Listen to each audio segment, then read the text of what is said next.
this presentation. I'd like to ask Franklin on stage again.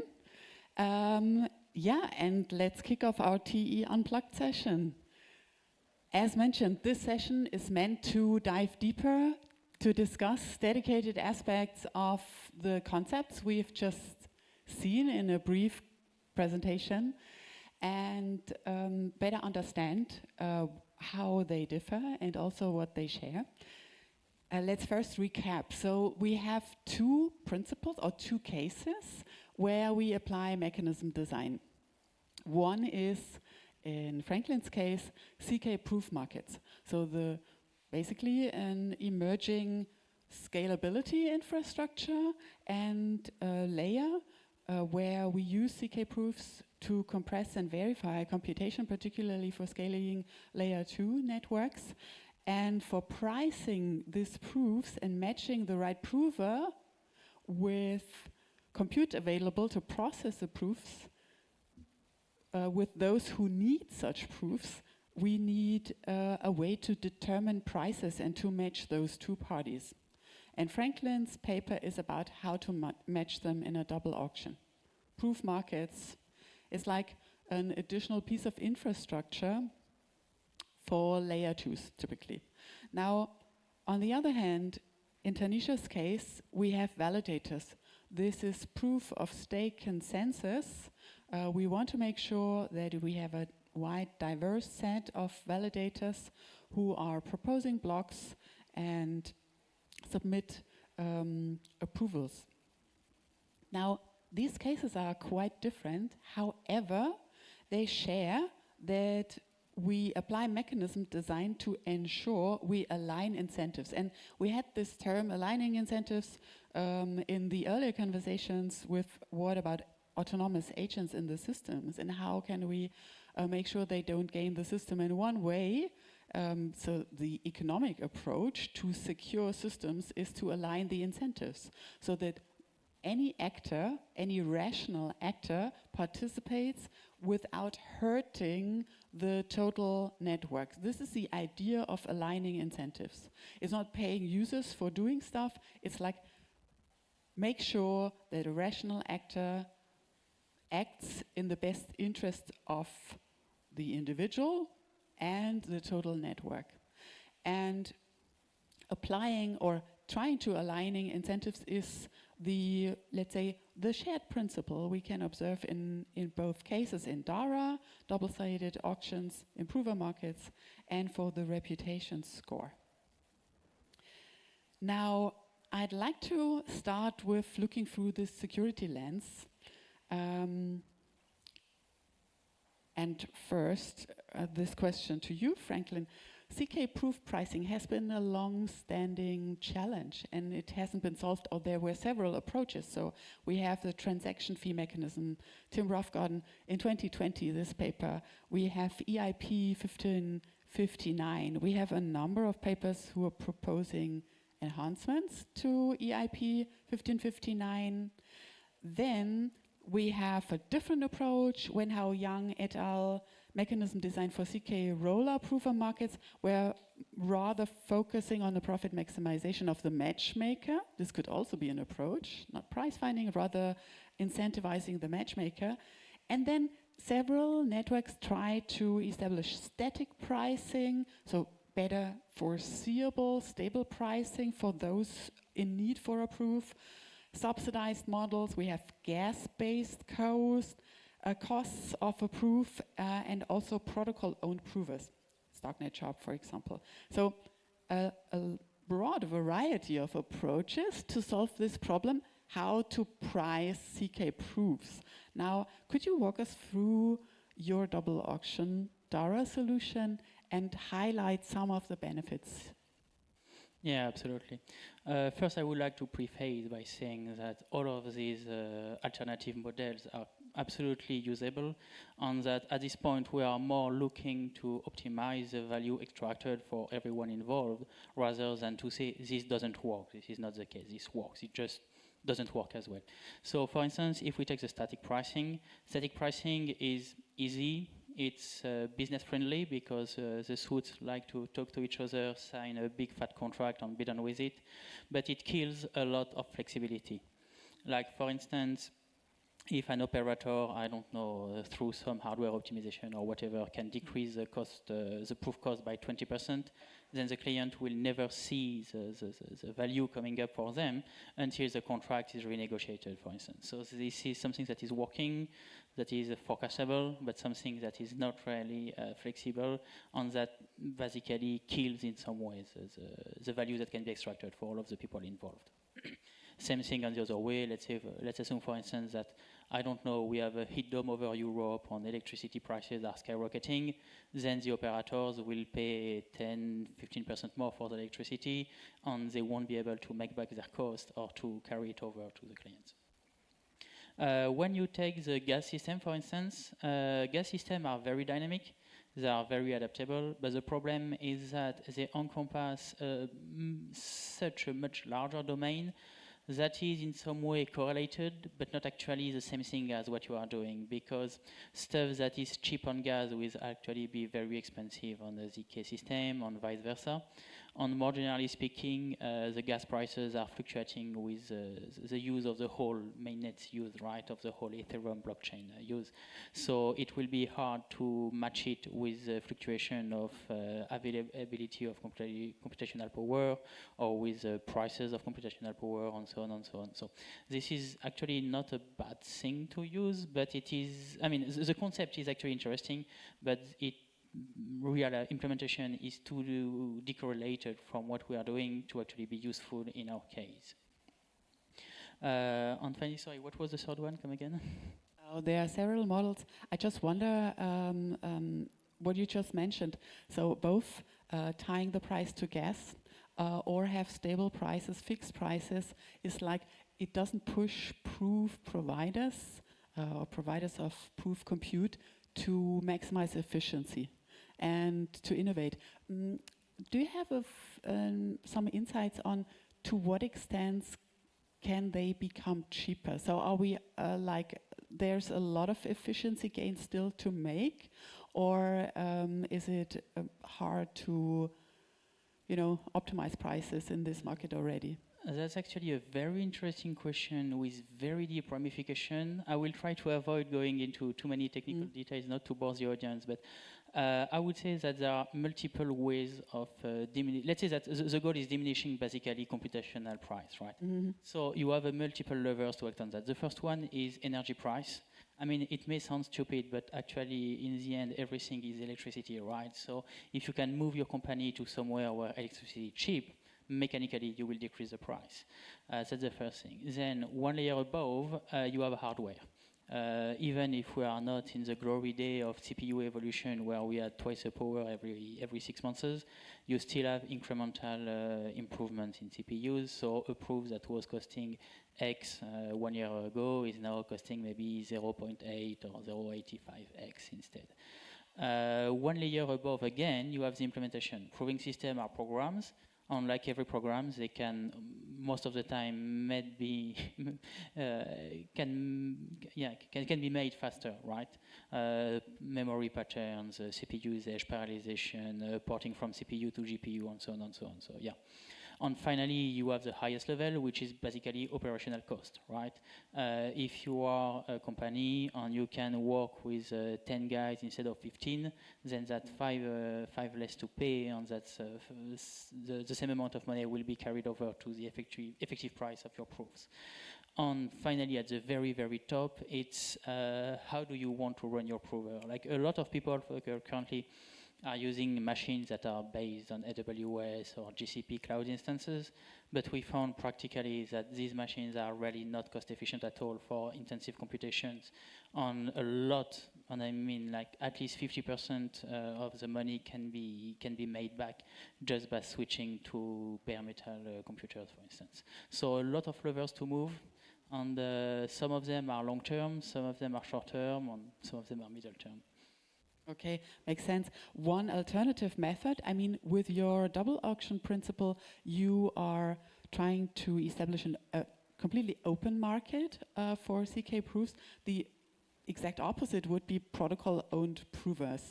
So could you elaborate a little bit? I mean, we could also say, well, this is a piece of infrastructure. Proofs should be in, providing secure proofs, reliable proofs should be in the best interest of the protocol. Why not make it protocol-owned infrastructure? Obviously, you see some benefits in having a market. Absolutely.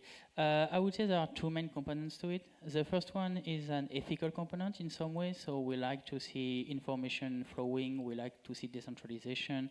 We like to see basically the community and the ecosystem taking ownership of the tool that they will be using. And the second one is maybe a bit more cynical or at least pragmatical one. And it is that companies do not have infinite manpower. We are not all running on Google or Apple budgets. So at some point, let's people do what they do best to extract the most value in the whole process for everyone involved. So if some people are out of league system administrators and can make their machine run 24/7 without any hiccup, then let them do that. Let the protocol developer focus on the protocol and mix and match between these two to generate the more value and utility for the community. Okay, cool. We can build on this with let's contributors do what they can do best and take a look at the mechanism in the reputation score you introduced, Tanisha. So reputation models obviously are built on and measured by value contributed. And again, this is a similarity. In Dara, we have the resource requesters match with the provers based on a cost performance bidding, and the reputation score looks at the past performance of validators and then determines the score and also the access and ranking and picking validators. Now, you say influence and rewards should not be directly proportional to a validator's financial stakes. Explain why. So it's the same principle, right? The more wealth I have, and the more I'm able to kind of get my foot in the door. And the more foot in the door I have, the more rewards I'm able to get, because often it's determined by your stake weight. And that makes the rich richer, while leaving the top, the lower rungs, scraping for like the remains of it. This obviously isn't a fair system. And if we wanted to build something centralized, we already have the Web2. We have traditional infrastructure that's been built over the years. So we're just recreating history and not really solving a problem. That's why I say stakes should exist for security, in the sense that if there's malicious behavior proven, double signing, slashing can take place. However, it should not exist for privilege, where because I have more stake, I get more opportunities to be a block producer, thereby allowing me to make more wealth. Maybe it's worth taking a moment to dissect a little bit when a validator gets rewarded and how they are picked in proposing blocks, in submitting approvals. Yes, so different systems have different designs, but fundamentally two actions are rewarded. Number one is block production. So this is where in Polygon, for example, you'd have a primary block producer. So they would select me because I had the highest stake, for instance, and they would select him as the secondary block producer because he's second in line, right? So if I don't sign, I don't produce the block, he's immediately called upon to act and produce the block. If he ends up producing the block, he gets the rewards if I get. However, let's say you're on the lower 50% and you don't have enough stake weight, right? That puts you at a disadvantage because then, because of your lower stake weight, you don't get called as a block producer, thereby not allowing you to make more economic rewards for yourself. Yeah. And let's dive into the three components of your reputation score now. We have an attestation effectiveness, we have a proposer effectiveness, and we have a social effectiveness. Let's take a closer look. How are these calculated, or how do you compute the score based on these three aspects and dimensions? Yeah, so very fundamentally, attestation effectiveness score is how many checkpoints you signed versus how many checkpoints you missed.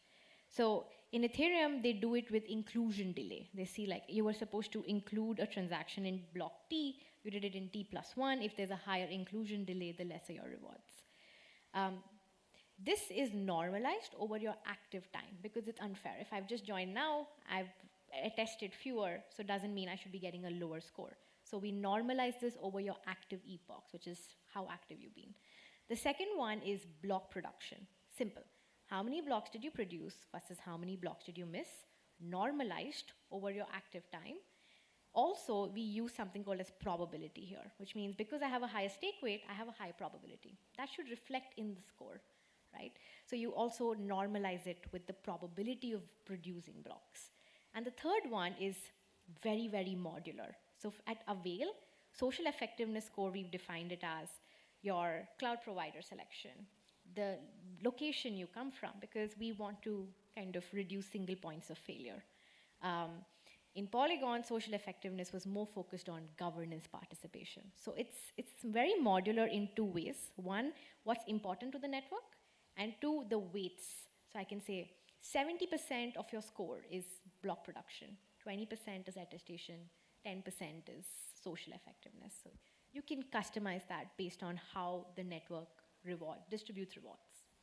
Yeah, and I'd like to explore the social effectiveness for a moment a little bit more, because I think this is a general observation when it comes to reputation and networks, no matter if we're discussing validators or other roles. On one hand, you have the key role or key task to complete for a certain role, which is attestations and block production in the case of validators. That's their key responsibility. Here we'd like to see innovation, efficiency gains, diversification, of course. For the social effectiveness, it looks to me a little bit different.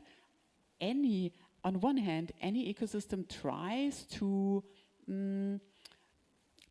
have active engagement of their core contributors, no matter if we talk about validators or developers or applications on top of protocols, whatever, you'd like to have them involved in governance. And this is a new participation, is totally a new challenge to solve, which centralized organizations doesn't have to solve to the same extent. Now then, there's this attempt to say, okay, you'll receive rewards for good engagement, for positive engagement. And you mentioned a couple of criteria for positive engagement. Isn't there a risk to distract or to overburden validators with activities they should not, in fact, which are not core of their value add to protocols? 100%. There is that risk where if you poorly define, if you're active on Discord, send 100 messages, you'll get X dollars, ridiculous. I've never been a fan of that system because you can game it. However, if you have a social effectiveness parameter like speed of upgrade, where it's critical that validators upgrade their systems, otherwise the network stalls, that now plays positive reinforcement loops in social effectiveness. So it really all comes down to how critically you think about it. In Polygon, when we designed social effectiveness, the reason governance was a part of it, and when I say governance, it was specifically how many improvement proposals have you authored, not how many votes you've done, is because the system was ready. You couldn't simply author a proposal. It was hard to game. It had a very structured process. So that fell into the social effectiveness bracket. One of the suggestions, which is how many votes, that did not, because that could be gamed. And like you said, I'm not warranted to vote on everything if it doesn't affect me. So why does my reputation depend on that? So that was removed from the social effectiveness. Yeah, this makes perfect sense. Some more words on the implementation process. So the Polygon reputation score is in fact live and applied to the live system? So it's live only for validator admissions, which means when you're applying to as a node in Polygon, you have an admission type form that you fill. And it has a scoring logic that's open. So you can go to a dashboard, check, it's a Grafana board that's public. You could see who applied without personal information. So you see tokenized unique tokens, and you see their scores. And you as a community can say, this person got a good reputation score. Why weren't they selected into the system? Why weren't they in the node slot? Why weren't they given a slot? It created very good feedback loop from the community for us. but rather in the sense of the community has a say, or it gives more visibility to and transparency to activities, and not so much to the rewards distribution itself, right? Yes. So reward distribution, the reason we didn't jump is we wanted to do it progressively. So if we know it's working for admissions and these validators are in fact performing well, we know the system works, we know the score works, right? And then once we know it, you can take more drastic steps like capital allocation, staking rewards. In fact, there is this team, which I highly recommend everyone here check. It's called as validator.info. So you can go on their website, you get all the list of validators with all their reputation scores in Polygon, which is really cool. So now, if you want to stake with a validator, you can see their scores and take an informed decision. Because you can see they're performing well, and you can stake with them more. So this is like a newer experiment that we're in. Okay, cool. Validator.info. Validator.info. Sounds good. Which brings us to the implementation lens. So both design draw from economic theory. So you even are drawing from Piketty's economic theory. We have Gini coefficient, who is applied to all sorts of economic networks, no matter if crypto or not, and auction theory in Franklin's case. In crypto, though, we face some particular challenges on implementation, and you touch on it, Franklin, with your diagram that you showed last. Can you again give us an overview of the particular implementation challenges you face? Because one thing is to write and verify the auction mechanism, and the other part is how to make it a reality for those who are involved, the 3 roles you mapped out in your system. Yeah, so the main issues that we hit, of course, is the good old, how can I say that, hypothesis of the spherical core on an infinite frictionless plane, right? Theories are always developed within a given frame with hard hypotheses. And when you try to actually port them over to the real world, well, you realize that, oh, well, that this hypothesis actually doesn't hold, or oh well, we didn't think of that, or oh, some guy is trying to do some weird stuff, or oh, this stupid corner case that we thought didn't make any sense, it actually makes sense for that one guy somewhere in the middle of Wisconsin. So I would say that yes, the hardest part, of course, is to take the clean, nice research paper and actually make it into something that is resilient to the infinite human imagination, I would say. And where are you in this journey? Should I really reveal that, or am I at risk of being sniped by some people trying to pen test our system? I would say we are close to the end, but in some way it's really an open-ended problem, right? Whenever I would say we have something working right now, but whenever you see some kind of undesired behavior emerging, then you have to squash it one way or the other. I wonder, I mean, Tanisha, you introduced how you implement step by step these algorithms at Polygon. Are we ever at a stage where it's final and where we can say, okay, we can make sure that we have found all the vulnerabilities? There is no way to game a system anymore. Franklin, what do you think? Oh no, I'm saying I'm an engineer. I have seen so many unexpected stuff that I'm always starting from the hypothesis that software is never finished. I mean, at some point you just have to embrace the chaos, and it helps me sleep at night. And do you see any difference? Because many people, if I talk about economic security, say, well, we have software audits. What's the problem? We have security audits. But economic attacks are slightly different. So how do you approach this to get to this stage where we say, okay, we can never fully guarantee this is like an open-ended exploration on how to secure such mechanisms? What are your criteria to get to a stage to say, okay, it's ready for launch?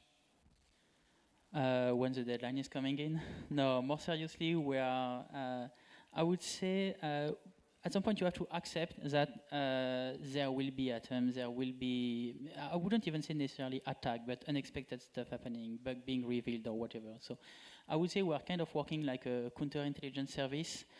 You know that there will be spies in any case, so what you are really trying to do is not necessarily to prevent them from coming in because it's completely impossible.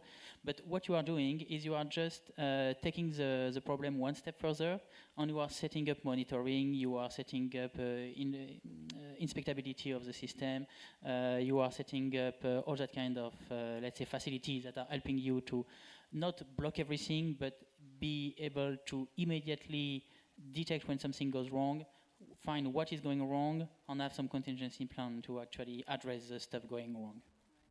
And again, this is about aligning incentives. It's more make sure that everybody is really incentivized to do the right thing, because the idea is we have open systems, so it's not about blacklisting or granting access rights. Like, as long as you play according to the rules, participate. And this makes this economic security a special, let's say, component, special aspect of crypto security.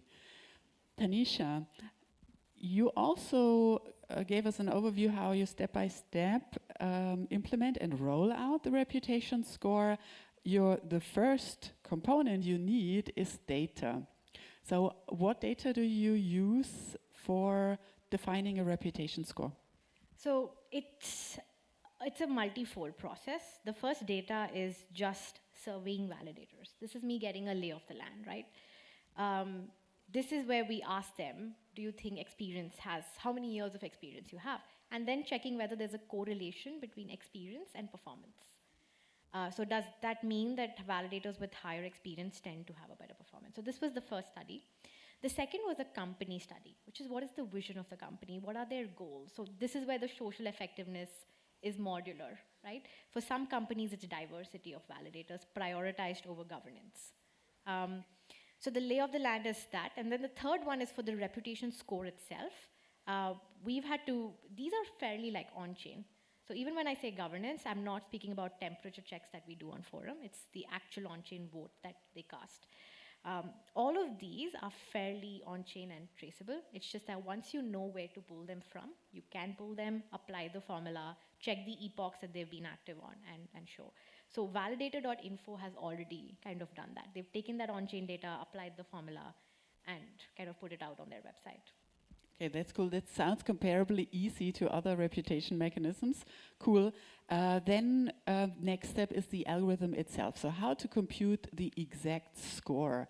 You said it's not implemented yet, or is it available for other protocols? No, it's not implemented in other protocols. And I think the biggest challenge in implementation is not so much data, it's actually the mindset.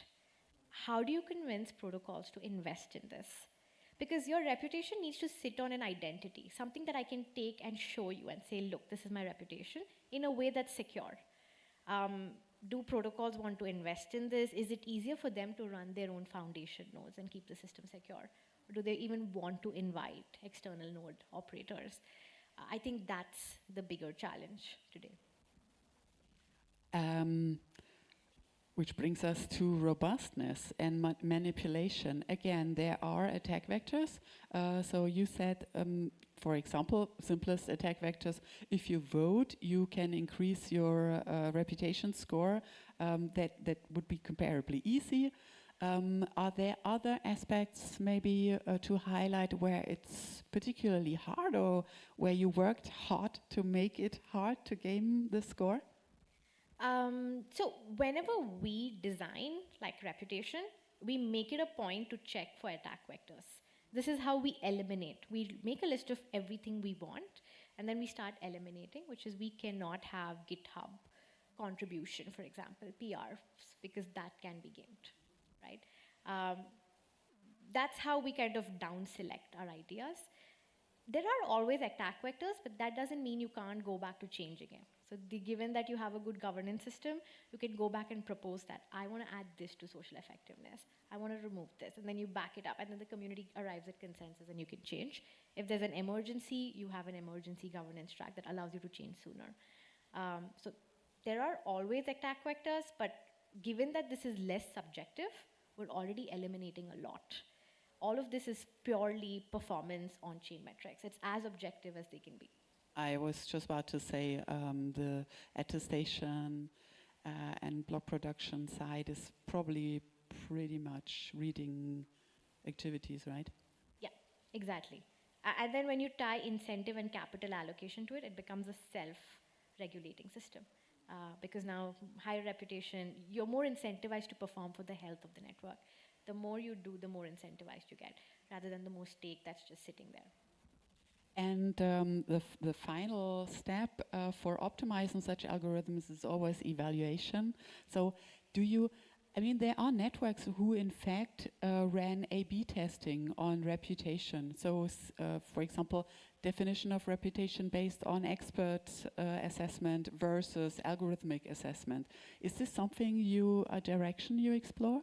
I have read a lot of research papers on subjective interpretation of praise, transforming it into scores versus this. Personally, I am more of an objective person. This is a personal choice. I tend to like params that are fairly straightforward, which is why I designed this, but I have read of papers where even subjective praise has been transformed into scores and kind of been looped back into the system. I just don't think we're there yet. And I don't think validators need that. There are very clear deliverables to do to secure the network. And sticking to that kind of objectivity just helps with this use case. If I was designing reputation for gamers, my approach would be completely different. Makes perfect sense. All right. I stop for a moment. Do you guys have any questions or comments or insights on what you've heard so far? Get a mic.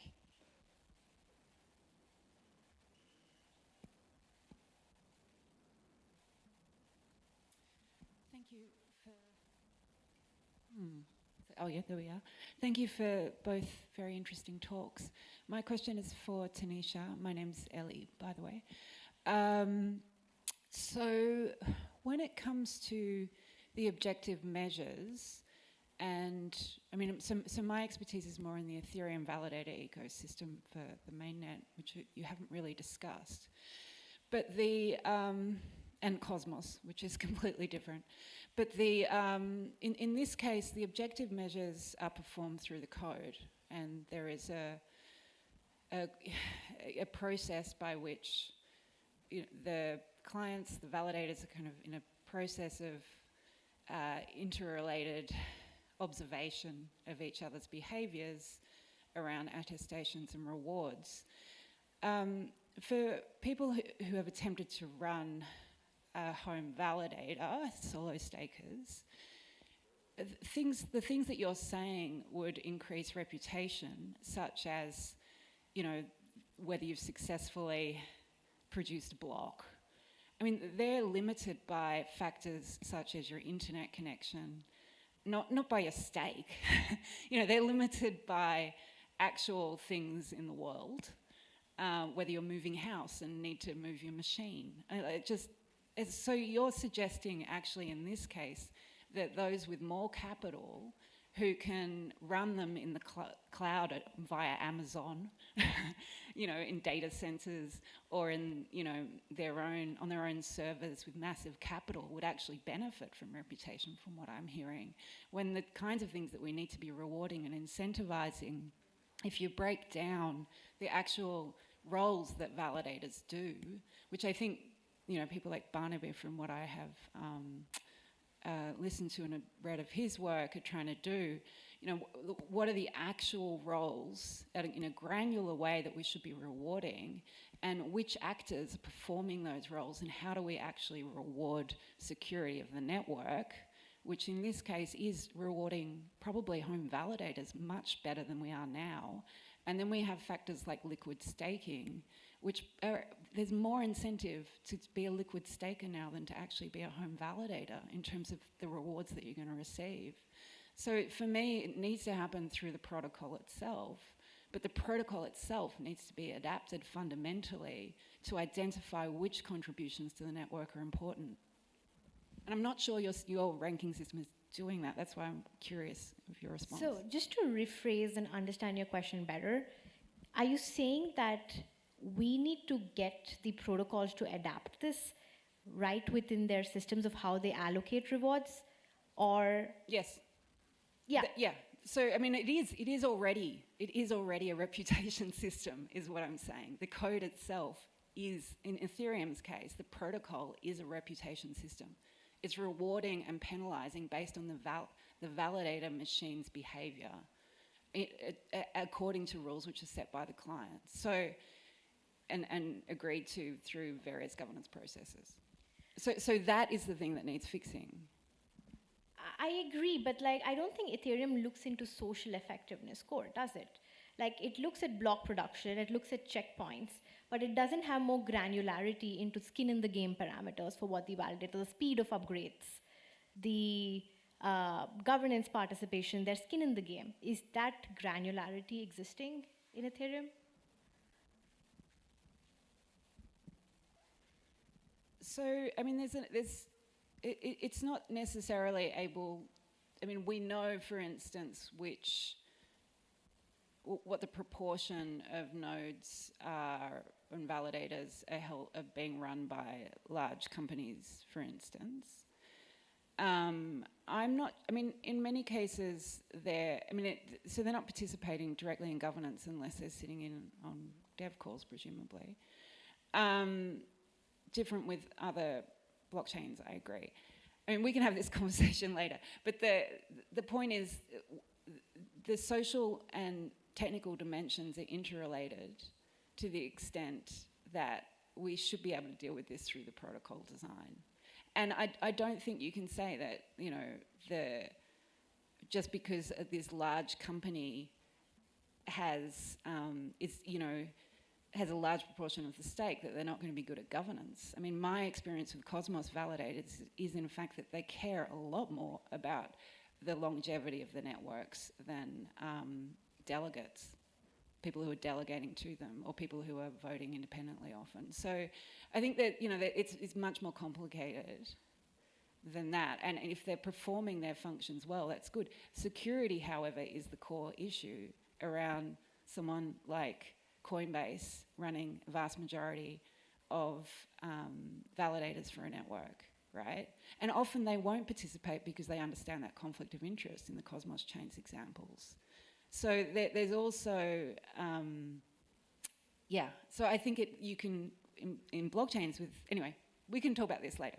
Yeah, so I'm dominating. No worries. It's good that you're kind of saying that. To answer your first part, that is the biggest challenge. Protocols, that's exactly what I was speaking about, which is protocols embedding this reputation score into their systems. The second part about what you said, it's not meant to replace the bigger ones. It's meant, reputation scores, to give accessibility and visibility to the ones who are performing well and also have skin in the game, versus someone who's with a high stake but not having skin in the game. Not upgrading fast, not participating in important decisions, client upgrades. That's the difference. It's not meant to replace the bigger ones all of a sudden with the ones below. It's meant to create that accessibility where they can move from one quantine to other, provided they're performing on all three fronts well. That's the goal, to create that accessibility pathway, which doesn't exist today. But yes, we can definitely chat more. And I think you were referring to Ethereum rainbow staking, which is also a new approach on how can we diversify the landscape of validators. And in this case, it's about having a more granular menu of services this validators can choose to participate and contribute to, so that we are not like they compete for very particular services where they are best. And this brings us back to Franklin, where are you best, and how to maximize also the efficiency gains and security gains in our case. All right, I'd like to close this round with a tiny thought experiment. Let's cross-apply each other's approaches. So I'd like to ask you, Franklin, would it make sense to add a reputation layer to define CK-proof pricing? I definitely think so.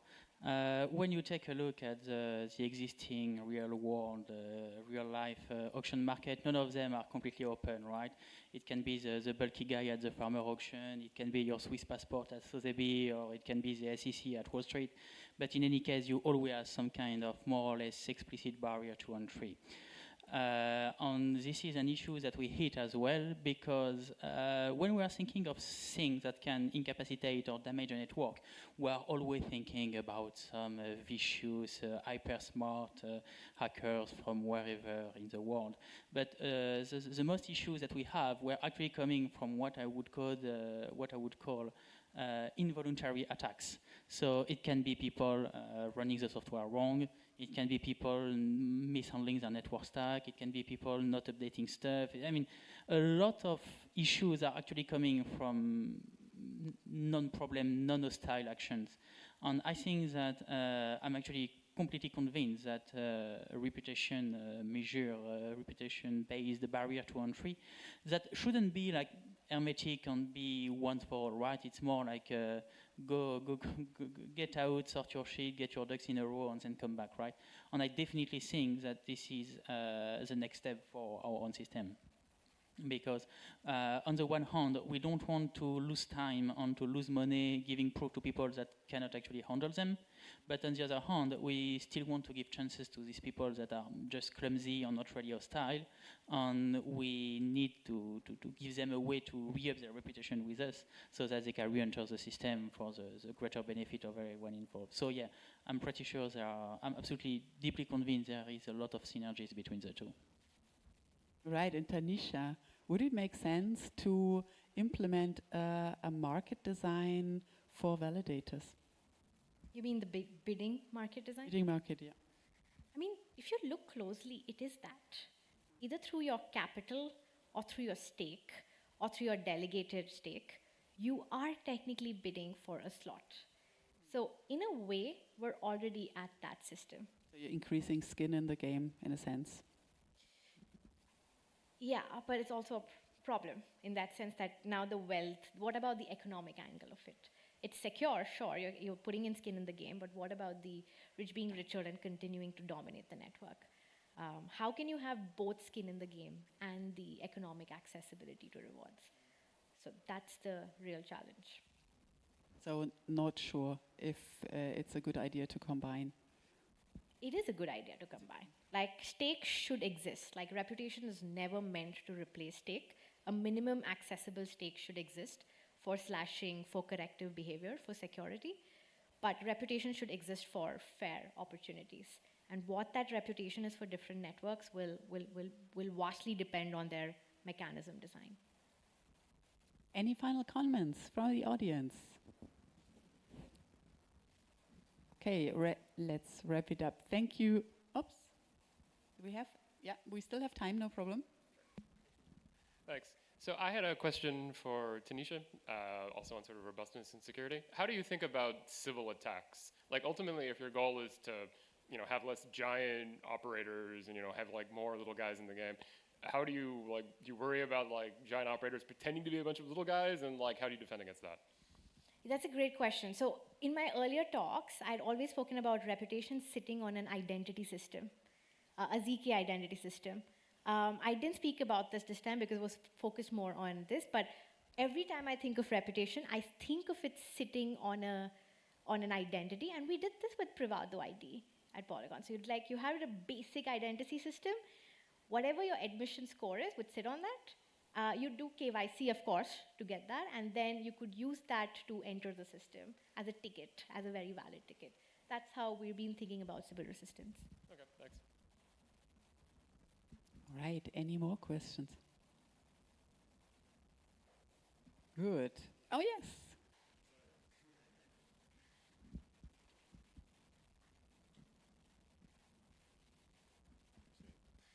Hi. So I have a question about reputation. I want to bring a different angle. I'm more in the DAO management kind of thing. I believe that sometimes when we talk about coordination and we focus only in technology, we forget that there is a lot of complexity in the human side of reputation. I think there is like a need to complement some of the consensus layer kind of objective reputation with more soft. I think you mentioned a little bit about how can we translate more soft, like perspective data into more objective, rigorous kind of measurement. Could you talk, I mean, for whomever, but like a little bit about that? So just to again understand your question right, are you speaking about in a DAO situation where there are DAO members, how could you potentially translate soft consensus into like tangible reputation scores? Is that?